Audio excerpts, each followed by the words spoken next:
Welcome to the AlexMercedCast, where Alex Merced of AlexMerced.com brings you principled, thoughtful, libertarian commentary on issues that matter.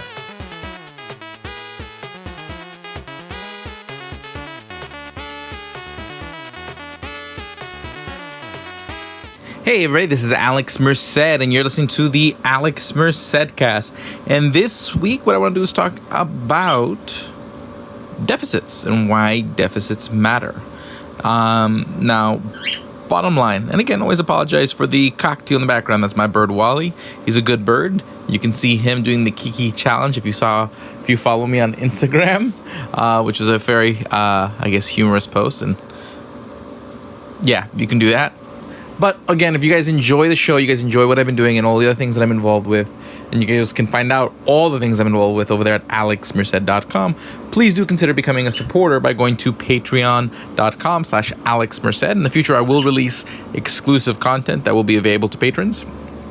So please do become a patron. Also, if you want to make one-time donations, or you want to donate cryptocurrency, or if you'd like to buy a t-shirt, you can kind of find everything over there at donate.alexmerced.com. So, deficits. First, let's talk a little bit about the difference between a budget deficit and the debt. So first off, whenever someone says something's a budget deficit, they're talking about that's on an annual basis. So that means for this year, we spent more than we took in by this much. So this is how negative I am for the year. Your total debt is how much have you borrowed since you've been counting. So not just this year, but for all the other previous years, how much do you currently owe? And so when they talk about the national debt, that's different than the budget deficit. Although everything we're talking about today can kind of apply to both. Okay? Because at the end of the day, people think, okay, the government can just borrow money, and long as, everything is just magically going to work out, we don't need to tax more. Okay? Really what it comes down to is there's something called scarcity, and resources to borrow are scarce. Now, people go, well, can't we just print more money? But at the end of the day, printing more money doesn't actually increase the amount of stuff. Printing more money to buy oil doesn't actually increase the amount of oil in the world. So if I print out a bunch of money for the government to, let's say, buy oil, there's less oil left for everybody else, so now it's going to be more expensive for everybody else. So this is sort of the nature of like inflation and monetary debasement, and why like monetizing debts is, meaning printing money, is generally a bad idea.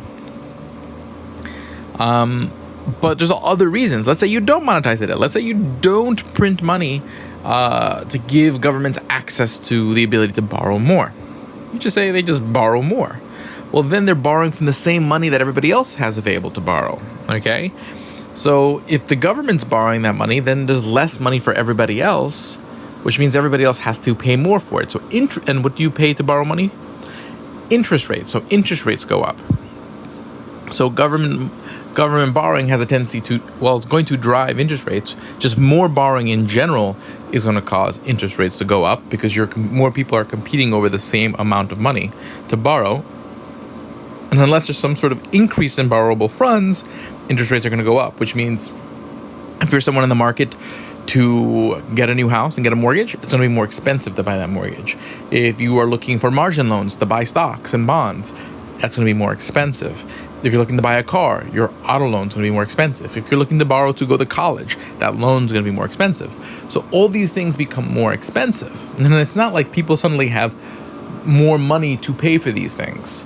So generally, either what happens is that people are going to have higher debts, which makes life more difficult in lots of respects, or people have to pay less principal. Okay, so that means in order to make up for the extra interest I'm paying, I have to borrow less, which means I can't buy as nice a car, I can't buy as nice a house, I can't go to as nice a school, etc., etc., etc. So in that case, or all those houses, those schools will have to reduce their costs because of the factor that interest is crowding out their ability to pay the principal. So it has this monstrous effect on the economy. And I mean, that's really pronounced when we talk about stocks and bonds, because basically everything regarding stocks and bonds revolves around the price. So if many investors are paying more interest to get the loans to buy the stock, that means they're only going to be willing to buy the stock at a lower price. So this is why when interest rates go up, it tends to have a negative impact on stocks. Okay? Even though maybe in the short run it could have a positive effect. Now, why would it have a positive effect in the short run?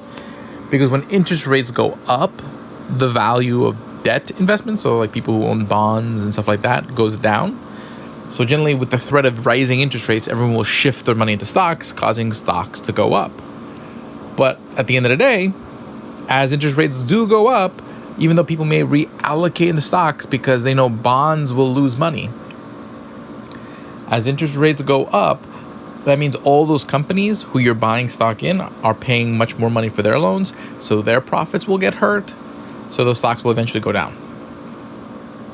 And same thing with houses. If people are paying so much interest, they can't pay the principal anymore.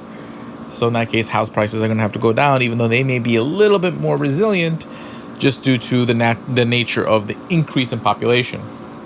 So generally what will happen in the housing market is interest rates go up, people won't build as many new houses or new housing units, and the population always kind of grows every year.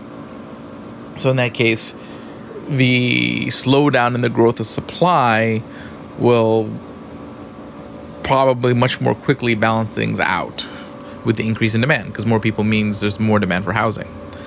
But that doesn't necessarily work in the same way for everything else. So, and again, housing prices can go down, and they can and will adjust. Okay, because there's also the local economy is going to have a factor into it. So the bottom line is rising interest rates from government borrowing too much money can create a lot of problems. And if the government doesn't want interest rates to go up when it borrows money, it could monetize that debt by printing money and keep those rates from going down, because they printed enough money to make it look like there's still a bunch of loanable funds. But you eventually end up driving the price of all goods up, because basically those extra loanable funds don't actually represent more actual resources. So then you end up driving the price of everything. Now, there is something interesting, something that has changed that does make this dynamic different and unique, and what to take away from it going forward, I'm not quite sure. And this is the advent of digital goods. Okay, so usually it's very clear to see what I'm talking about when I talk about oil.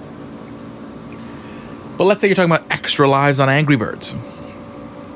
Okay, when you pay like an extra $1 to buy an extra life on Angry Birds, you've spent money, but you haven't really shrank the amount of available goods. Like, there is a scarcity of computing power, a scarcity of internet bandwidth, but a lot of people would have to buy a lot of lives on Angry Birds in order to start even seeing the beginning of that capacity sort of overload. And the amount of money that would be generated from it can probably invest in expanding that capacity. So the point is, digital goods if enough people spend enough money on digital goods, so you're basically paying for files, you're paying for like WordPress templates, you are paying for iPhone apps, upgrades on those iPhone apps, digital downloads, that could definitely dampen the growth in the money supply. So government could print more money, and if basically what people are spending on is digital goods, the actual amount of physical resources isn't necessarily shrinking in proportion with the amount of money that they're printing, which is why I do think you've necessarily seen a slowdown in the growth of inflation, especially when you've seen magnitudes of growth in the money supply. Okay, not just magnitudes in the growth of like the formal money supply as far as what governments print, but also just the growth in monetary substitutes and just monetary vehicles like cryptocurrency. So basically the types of ways or things we can use as money has expanded and grown exponentially, but also our ability to spend these things without actually really shrinking resources per se has changed as well. So this doesn't mean there's no scarcity. There's still a limit to the amount of oil there is, a limit to the amount of wood there is, and even computers have a limit to how much they can handle, a limit to hard drive space. But again, the growth in that capacity is growing a lot faster, for the most part, than our consumption of it. So it's a very interesting thing. Okay, so hopefully, again, that kind of summarize government deficits matter, because the more government borrows, it either is going to turn into inflation because they print the money, or it's going to turn into higher interest rates. And higher interest rates then end up hitting the budget because the government rarely pays down the debt. It oftentimes just reborrows the money. So then the next time it reborrows the money, it's going to borrow it at higher interest rates and ends up eating the budget. And then the government's having to cut back in other areas. So then you start seeing a quicker cutback on Social Security, Medicaid, Medicare, quick cutbacks in the military. So things that you may care about that the government does end up having to come out of the budget sooner because the government didn't manage its debt well. So there are real effects that, mismanagement of the government budget has and is having. And it's not just something that some economists will say doesn't matter, that a government deficit is a transfer from the public sector to the private economy, because if the government is negative, that means the private sector is plus. Which doesn't, what they're basically saying is that if the government is spending more money than it's taking in, and from a GDP perspective, there's some truth to this. But basically, since they're spending more than they're taking out in taxes, that means they're spending more money than they're taking out of the private economy. But they're not necessarily spending it where they're taking it.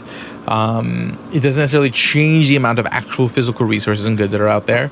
So that's really just an accounting factor. And you can make that claim from an accounting perspective that the numbers match up that way. But again, it comes down to real resources. So I'll leave it at that. Again, this is Alex Merced from AlexMerced.com, and you're listening to the AlexMercedCast. And if you hear those sirens in the background, it's because I live in Brooklyn, and there is not a quiet place anywhere in Brooklyn. So that's why you hear my birds, you hear the sirens, because, Brooklyn. But I appreciate you guys listening. I hope you guys found this episode interesting and valuable. If you guys enjoy the show, go to patreon.com. Go to patreon.com/AlexMerced. Maybe one day we'll have enough resources where we can find a quiet space to record the show. So if you want to invest in that, go over there to patreon.com/AlexMerced. Also, we could also do the show more regularly if we have enough subscribers as well. So head over there, enjoy. Thank you guys so much. Keep telling your friends about the show. Leave reviews on iTunes, Google Play, and Stitcher. And thank you so much. Thank you for listening to the Alex Merced Cast. Learn more at AlexMerced.com, Libertarian101.com, and LibertarianWingMedia.com. Follow Alex Merced on Twitter, Instagram, and Facebook.